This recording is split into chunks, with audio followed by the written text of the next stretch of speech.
అను అందరికీ నమస్కారం. నా పేరు సూర్యకాంతం. నా కోడలు ఉంది. జరోవే అత్త. నమస్కారం, నా పేరు శ్రీదేవి. నేను కోడల్ని. మా గోల తట్టుకోలేక క్యాంప్ కెళ్ళాడు. ఈ కోడలు అంటే ఫైర్, అత్త అంటే వైల్డ్ ఫైర్. ఎండకి వెళ్ళి నా మొహం మాడి మసాలా అయింది. కోడల కన్నా ఇచ్చి కర్రీ చేయి. నేను అలసిపోయాను.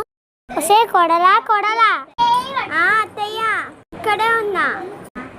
ఈ చేపలు కూడా వండు. నాకు చేపలు అంటే ఎలర్జీ అత్త. వండుతుందా అన్ని అలవాటు అయిపోతాయిలే. వండు. దీని సంగతి ఇలాగా చెప్తా.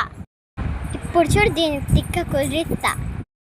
అత్తయ్య మీకోసం లంచ్ రెడీ అయింది అత్త. తినండి. ఆ మాత్రం భయం ఉండాలే. తినండి. అబ్బా వాళ్ళు స్నేహ ఇప్పుడు తిందామన్న ఆకలిస్తుంది. ఇదేంది తేడాగా ఉంది? కోడలో ఏం కలిపావు దీంట్లో? సరిగ్గా అడగలేదా? బాలేదు. చెప్పాను కదా అత్తయ్య, నాకు ఎలర్జీ. చేపలు ఎట్లాగో నీళ్ళలో ఉంటాయి కాబట్టి కరగలేదు. చూసారా నా తెలివి ఎలా ఉందో? అట్లుంటే మనతో. కూరలా